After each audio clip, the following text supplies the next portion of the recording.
So this is again I'm a singer, Eternal Voice. Welcome to my channel. So this is the last of this moment in time general chemistry questions. See, diba? There's 10 questions. Multiple choice.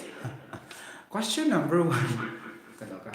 Which of the following is an example of an extensive property? A. Mass. B. Color. C. Density. D. Boiling point. Raise your hand. Only 10 seconds for this particular question. 1, 2, 3, 4, 5, 6, 7, 8, 9, 10. Timer! Finish. The answer is letter A. So we review what's an extensive property. Extensive property is a physical quantity whose value is dependent and directly proportional to the size of the system. Okay? Number two, the volume of a given amount of gas is inversely proportional to its pressure at constant temperature. Is stated by what law? A. Avogadro's law. B. Gay-Lussac's law. C. Charles' law. D. Boyle's law. Timer starts now. 1, 2, 3, 4, 5, 6, 7, 8, 9, 10. The answer is letter D. Boyle's law. Come on. Right? Question number 3. Which process is a chemical change? Which process is a chemical change? A. Burning air. B. Heating to boiling. C. Dissolving in alcohol. D. Slicing into pieces. Timer starts now. 1, 2, 3, 4, 5, 6, 7, 8, 9, 10. The answer is, but before picking the answer, let's analyze. So, letter B is heating to boiling. So you are only heating, and then it becomes boiling, right? So there's no chemical change. Dissolving in alcohol. So you are trying to dissolving only, but the substance are not specified which if it is a solid, a liquid, or a gas. Okay, so not specific. Letter D, because if you try to dissolve something into alcohol, it's a chemical reaction, right? But it's not mentioned. Letter D, slicing into two pieces. All these are purely mechanical, no, manual task without involving any chemical change. So letter A is the answer, burning air.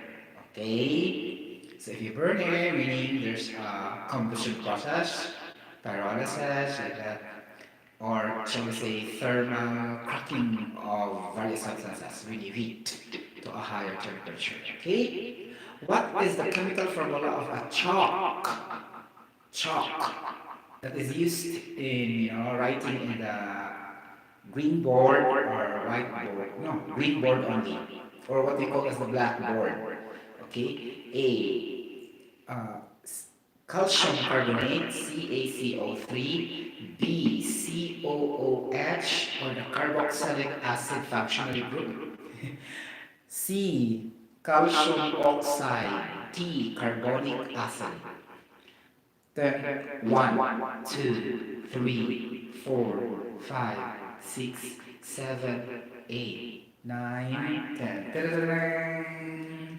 It's obviously calcium carbonate or limestone. Number 5. Which is the most suitable separation method can be used to separate the mixture of liquids in crude oil? A. Distillation. B. Evaporation. C. Chromatography. D. Fractional distillation. 1, 2, 3, 4, 5, 6, 7, 8, 9, 10. Timers finished. The correct answer. By the way, let's analyze first. Okay, there are two possible answers here. Okay, but it is mentioned as crude oil. You cannot do that by evaporation and chromatography, sure. Okay, but you can do that by distillation. Okay, you can do that by distillation, but there are two distillations here, A and D, but you should be specific that it is fractional distillation, not the common or the conventional distillation only. It's really fractional distillation. Okay, fractionating tower is used here. Okay, number 6. Letter D is the answer, fractional distillation. If you are talking crude oil separation process. Number 6. In which of the following quantities will two isotopes of an element have different values? Wow. A. Atomic number. B. Number of protons. C. Mass number. D. Number of electrons. In this type of question, guys, you need to analyze by having the definition first.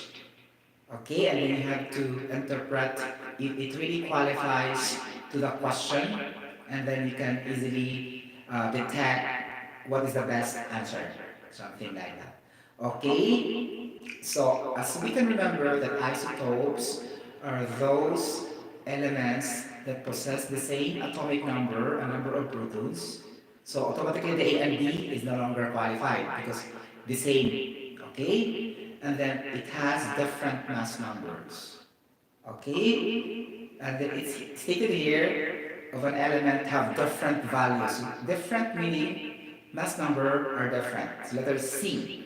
Okay, it doesn't talk about the electronegativity, guys. Okay, if you talk about isotopes, the correct answer is letter C, mass number, because it will only differ in the mass numbers. Okay, number 7. Which of the following compounds is ionic? Oh my gosh, and you have to analyze what is really a unique, compound. Okay, meaning to say a compound that will undergo ionic bonding, right?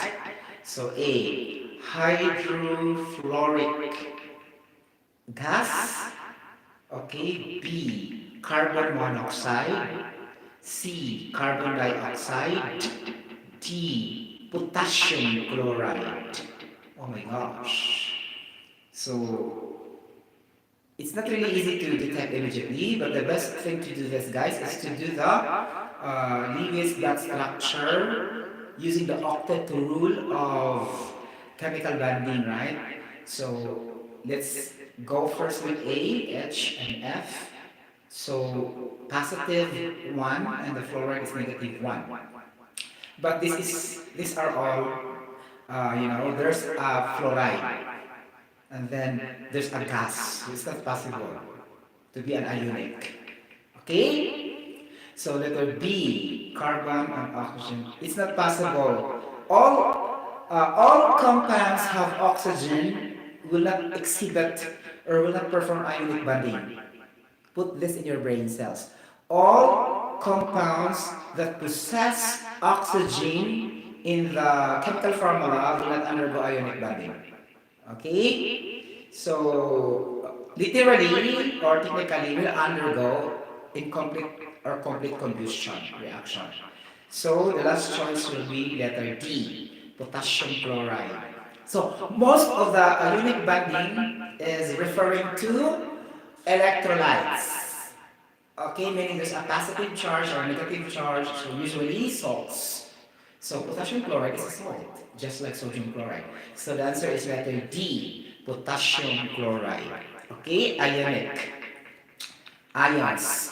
Okay, when you put that in aqueous solution, it will completely ionized. That's why ionic, the word ion. Okay? Again, when you put that in the aqueous solution, meaning to say in a water, then it will completely ionized. Something like that. Or sometimes weakly ionized but as long as it will ionize. That is ionic, so potassium chloride. Okay, because we have weak electrolytes and we have also strong electrolytes. Okay, number 8. Which of the following gas law only, right? Describes the relationship of volume and the number of moles. This is a very tricky question because normally this is not being asked talaga siya. But take note. A. Paul's law. B. Avogadro's law. C. Charles' law. D. Ideal gas law. Okay. 1, 2, 3, 4, 5, 6, 7, 8, 9, 10. The correct answer is Avogadro's law. Okay? The obvious here is the ideal gas law, but it is not. The ideal gas law composed of pressure, volume, number of moles, universal gas constant, and the temperature in Kelvin. So many quantities are being mentioned there. But the question is only referring to the volume and the number of moles. Butagak siya diretso. Okay. Letter A, Boyle's law. Oh, Boyle's law doesn't mention the number of moles. Tagak po siya diretso. Okay, letter C, Charles' law. Oh, Charles' law is not mentioning number of moles. So what's left is the Avogadro law. Okay, but despite of that, really, Avogadro's law is really talking about the number of moles. Okay, the number of moles is directly proportional to the volume. Okay, why? Because if you decrease the volume, okay, the amount of the substance will also decrease. Right? It's directly proportional. Okay? Something like that. So if you increase the volume, okay, so the pressure will decrease. Okay? Correct me if I'm wrong. Okay? Something like that. Okay, if you increase the pressure, it's gonna be like that, just review like that also, huh? Because maybe I am wrong. Because I'm not focusing with the pressure and the volume here. Okay? I'm focusing for the volume and the number of moles. Okay? Yes. Because you apply more fresh pressure, then the volume will decrease. Really, if you push the liquid down, right? Strongly, and there's a great pressure, big pressure, then the volume will decrease. Common sense. Okay? Number 9. Which of the following compounds is covalent? Oh my gosh. A. Calcium fluoride. B. Rubidium bromide. C. Hydrofluoric gas. D. Sodium chloride.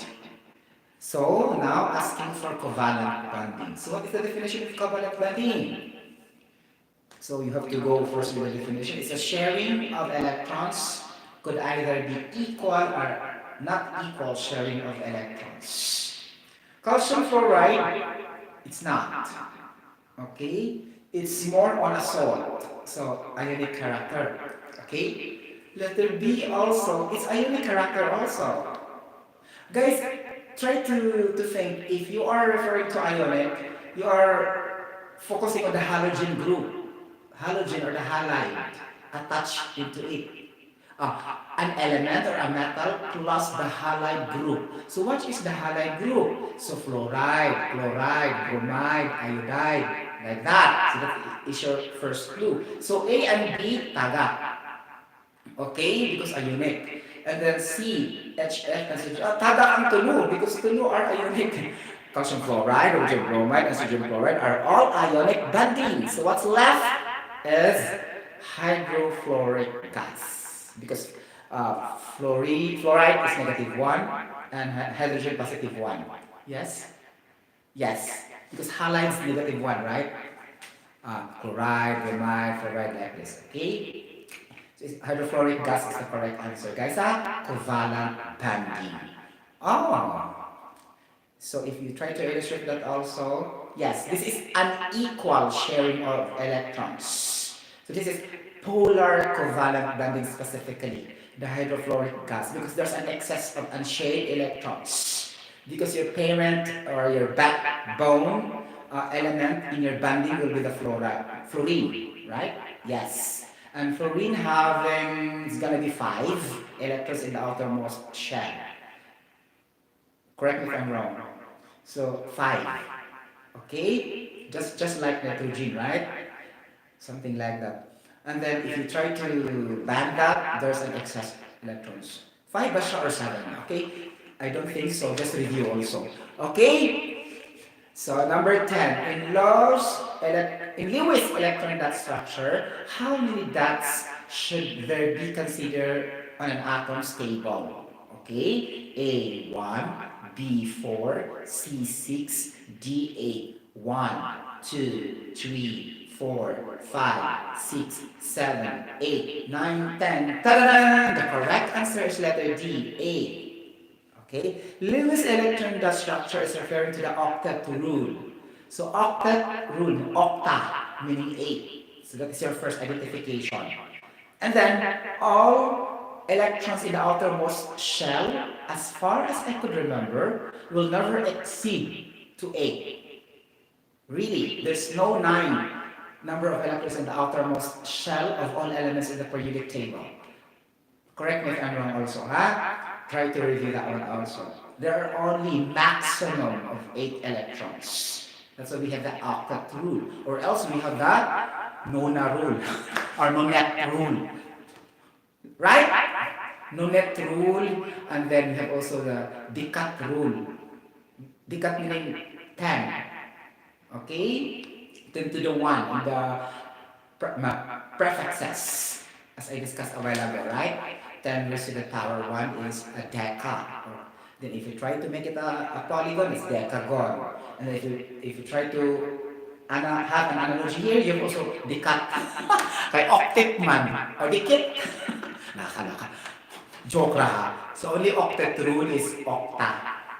Okay, so 8 ang answer niya, guys. So this completes for our 10 questions of general chemistry questions in senior high chemistry. I thank you. Bye-bye. If you like to subscribe to my channel, you can subscribe to my channel now. You can also click the notification bell for some news updates of my senior general voice, especially to those senior high students. Bye-bye. God bless everybody.